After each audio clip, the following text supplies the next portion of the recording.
जैसे मान लो पहले क्या करते थे, हम रजिस्टर में सारा एंट्री करते थे कि भाई आज इतना माल आया, उसको कॉपी में लिख दिया। आज इतना माल गया, उसको कॉपी में लिख दिया। राम से इतना माल खरीदा, उसको कॉपी में लिख दिया। श्याम को इतना माल बेचा, उसको भी नोटबुक में लिख दिया। जब आपको ये देखना होता था कि हमने इस पूरे महीने में कितना माल बेचा या कितना माल खरीदा, कितना हमें टैक्स पे करना है, वो सब नोटबुक में कैलकुलेशन करने में बहुत ज़्यादा टाइम लगता था। और टैली में सब देखने में पता है कितना टाइम लगता है, बस आपको एक बटन दबाना है एंटर का, सारे खाते निकल के आ जाते हैं। किससे कितना पैसा लेना है, किसको कितना देना है, कितना टैक्स पे करना है, कितना हमें SGST कलेक्ट हुआ है, कितना CGST कलेक्ट हुआ है, कितना हमने ऑलरेडी पे किया है, ऑटोमेटिक ही सब कुछ इसके अंदर दिखाई देगा आपको टैली के अंदर। तो मेन काम क्या होता है कंपनी के इसके अंदर, अगर आपको मान लो परचेज का बिल बनाना है, परचेज का बिल बनता नहीं है, सॉरी, परचेज का बिल तो आपको मिलेगा, उसकी आपको एंट्री करनी पड़ती है परचेज की। और सेल का बिल आपको कस्टमर को देना पड़ेगा। अब मान लो कोई कस्टमर, मान लो आपके लोकल कस्टमर होगा, कोई बाहर का कस्टमर होगा, तो उसको आपको बिल बना के देना पड़ेगा। बिल कैसे बनाते हैं वो हम आगे सीखेंगे। अभी पहले हम टैली की थोड़ी टर्म्स सीखेंगे, इसकी टर्म्स क्या होती है, कैसे काम करता है ये। ठीक है, तो पहला है ये टैली। देखने में देखो आपको इस तरह का मिलेगा कुछ, टैली फंडामेंटल ऑफ, और टैली कौन सा वर्जन सीख रहे हैं हम, टैली ERP 9। ERP का पूरा नाम पता है किसी को आप में से? ERP का पूरा नाम क्या है? ERP का पूरा नाम है enterprise resource planning. Enterprise resource planning इसका पूरा नाम होता है। और कौन सा वर्जन सीखने जा रहे हो? Tally ERP 9। अब जो चल रहा है वो टैली प्राइम चल रहा है, टैली प्राइम भी सिखाएंगे आपको। और देखना अंतर दोनों में क्या है। जैसे आप सीखते हो ना MS वर्ड 2007 सीखते हो, फिर MS वर्ड 2013 भी करते हो आप, तो दोनों में कुछ अंतर है, इंटरफेस का थोड़ा बहुत अंतर है। वैसे इसमें है टैली प्राइम में, बाकी सारी टर्म्स वही है जो इसमें है। ठीक है, पहला चैप्टर है आपका what is tally ERP 9। Tally ERP 9 है क्या? Tally ERP 9 is an accounting software. ये कौन सा सॉफ्टवेयर है? एक अकाउंटिंग सॉफ्टवेयर है। अकाउंटिंग क्या होती है मैंने आपको बताया, जो भी आप माल खरीदते हो या बेचते हो, उसको जो हम लिखते हैं ना, हिसाब किताब करते हैं, उसी को अकाउंटिंग कहते हैं। ठीक है, क्लिक करते हैं। यहाँ पे दो वर्ड समझो, एक अकाउंटिंग और एक सॉफ्टवेयर। ये क्या होता है देखते हैं। पहला होता है हमारा सॉफ्टवेयर, क्या होता है वो समझो पहले। सॉफ्टवेयर कंप्यूटर का एक ऐसा प्रोग्राम है जिसको जिस काम के लिए बनाया गया है वो उस काम को कम से कम समय में और बिना किसी गलती के कर सके, वो सॉफ्टवेयर कहलाता है। अब आगे करते हैं हम इसको। देखो, जैसे मान लो ये मुझे मल्टीप्लाई करना है, 103 का मल्टीप्लाई करना है 210 से। तो अगर मान लो ये हम कैलकुलेटर से करते हैं तो जल्दी हो जाता है, अगर ये हम खुद करेंगे तो इसमें हमें टाइम लगेगा। तो कैलकुलेटर भी क्या है? एक सॉफ्टवेयर है। एग्जाम्पल बताया मैंने आपको। दोबारा क्लिक करेंगे इस पे, second chapter what is accounting in tally ERP 9। Click करते हैं। देखो, अब इससे पहले आप ये समझ लो अकाउंटिंग हम कहाँ का पढ़ते हैं और कितने साल से हम पढ़ते आ रहे हैं अकाउंटिंग। कॉमर्स सब्जेक्ट 2 साल का होता है, 11th-12th, उसमें हम अकाउंटिंग पढ़ते हैं। BCom में हम 3 साल अकाउंटिंग पढ़ते हैं, तो कितना हो गया? 3 और 2 5 साल। MCom में भी आप 2 साल अकाउंटिंग पढ़ते हो, तो कितना हो गया? 5 और 2 7 साल हो गए अकाउंटिंग पढ़ते पढ़ते। चलो आप ये बताओ आप में से कॉमर्स के कितने बच्चे यहाँ पे? क्योंकि कॉमर्स के बच्चे जो है ना, मुझे पता होना चाहिए इस बैच में कितने बच्चे कॉमर्स के। जो मैं चीज़ आपको सिखाने जा रहा हूँ ना, ये ऑलरेडी आप ना जो कॉमर्स में बच्चे पढ़ते हैं, डेबिट क्रेडिट क्या होता है, अकाउंटिंग क्या होती है, परचेज क्या होता है, सेल क्या होता है, टर्नओवर क्या होता है, लाइबिलिटीज क्या होती है, एक्सपेंसेस क्या होता है, ये सब उनको पहले से ही पता होता है। और जो आर्ट्स के बच्चे होते हैं उनको ये इसमें दिक्कत आती है, तो उनके लिए बेनिफिट है, वो अभी सीख जाएंगे। ठीक है, अब देखो, अकाउंटिंग को हिंदी में बोलते हैं लेखांकन। देखो, लेखा का मतलब होता है लिखना और अंकन का मतलब होता है अंक। तो अकाउंटिंग का मतलब क्या हो गया? अंकों को लिखना। जो भी आप परचेस करते हो, सेल करते हो, उनके अंक लिखने पड़ते हैं, हमने कितने रुपए का खरीदा, कितने रुपए का बेचा। तो इसी को बोलते हैं हम अकाउंटिंग, और हिंदी में इसको बोलते हैं लेखांकन। ये किससे मिलकर बनता है? लेखा प्लस अंकन से। अब देखो, व्यापार में होने वाले लेन देन को टैली ERP 9 में रिकॉर्ड किया जाता है। कोई भी आप लेन देन करते हो तो उसका रिकॉर्ड आपको टैली में लिखना पड़ता है। जैसे परचेस करते हो तो ये आपको टैली में लिखना पड़ता है। अगर हम कोई सेल करते हैं तो वो हमें टैली में रिकॉर्ड करना पड़ता है। लिखने को बोलते हैं रिकॉर्ड करना। अगर आप किसी को पेमेंट करते हो तो भी आपको रिकॉर्ड करना पड़ता है टैली के अंदर। अगर आप मान लो किसी से रिसिप्ट लेते हो तो भी आपको यहाँ पे टैली में रिकॉर्ड करना पड़ेगा। डेटर मतलब होता है कस्टमर और क्रेडिटर मतलब होता है सप्लायर। ठीक है। एक होता है हमारा प्रॉफिट एंड लॉस अकाउंट, इसको भी हमें लिखना पड़ता है। स्टॉक कितना हमारे पास, कितना बचा हुआ है, कितना हमने बेच दिया है, वो सब आपको रिकॉर्ड करना पड़ता है। एक्सपेंसेस कितना हुआ हमारी कंपनी में, इनकम कितना जनरेट हुआ पूरे साल में, ये सब हमें लिखना पड़ता है टैली के अंदर। यही सब सीखने वाले हो आप। पेमेंट का हिसाब किताब कैसे रखेंगे, सेल का हिसाब किताब कैसे रखेंगे, परचेज का हिसाब किताब कैसे रखेंगे। ठीक है।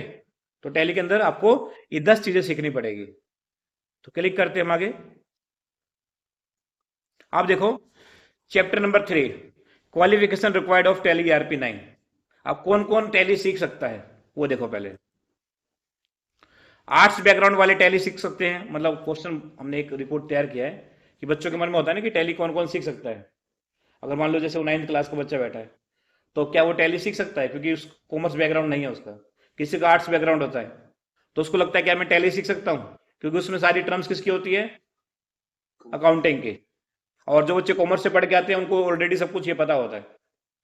और आर्ट्स वाले को लगता है कि क्या मैं टैली सीख पाऊंगा क्योंकि मैंने कॉमर्स नहीं लिया है। तो आपको सारे सवाल के जवाब है हाँ भाई, सारे बच्चे टैली सीख सकते हैं।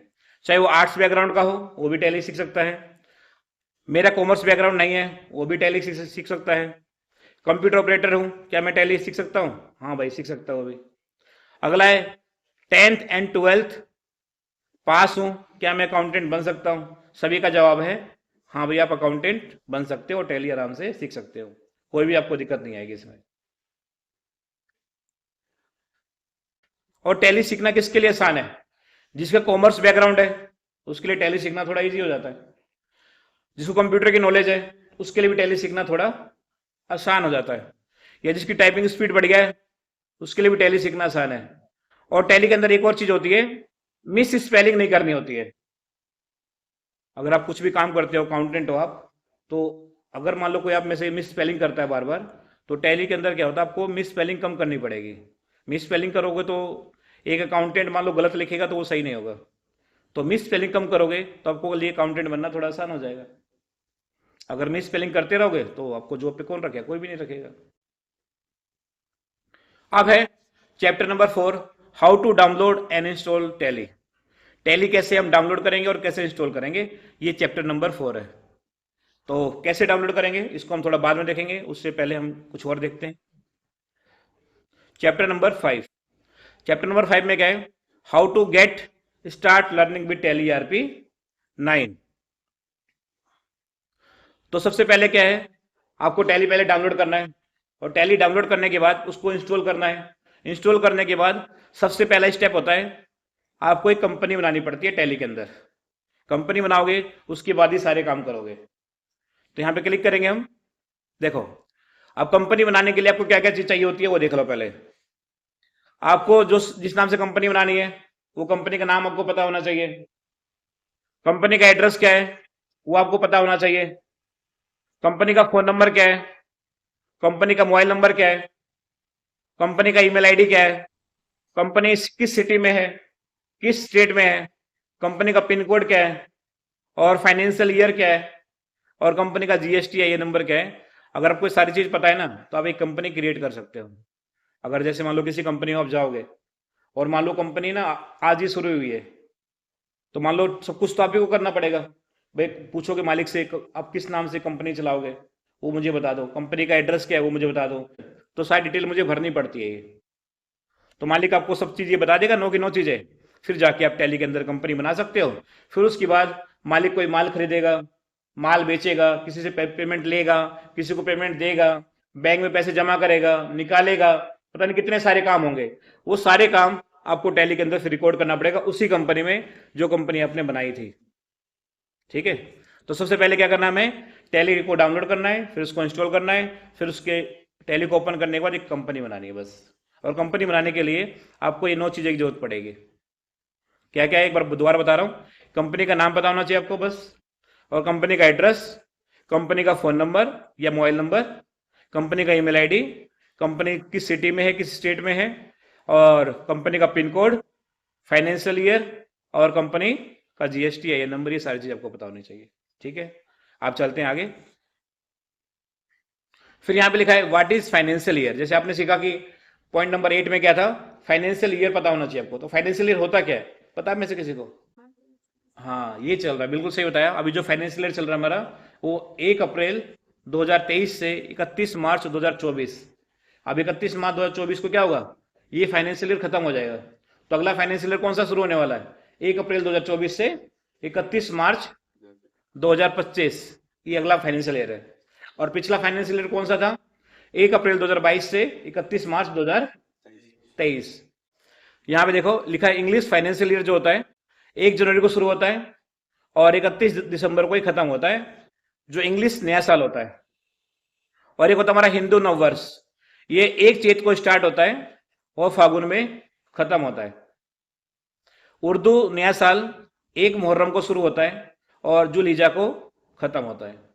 ऐसे हमारा फाइनेंशियल ईयर जो कंपनी के लिए होता है, इंडस्ट्री के लिए होता है, वो 1 अप्रैल को शुरू होता है और 31 मार्च को खत्म होता है।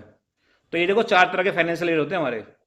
इंग्लिश गोरों के लिए अलग होता है, हिंदू नववर्ष हमारा अलग होता है, और जो उर्दू नया साल अलग होता है, और जो इंडस्ट्री का होता है फाइनेंशियल ईयर वो अलग होता है। अभी जो हमारा करंट फाइनेंशियल ईयर चल रहा है वो चल रहा है 1 अप्रैल 2023 से 31 मार्च 2024। और यहाँ लिखा प्रीवियस फाइनेंशियल ईयर कौन सा था, 1 अप्रैल 2022 से 31 मार्च 2023।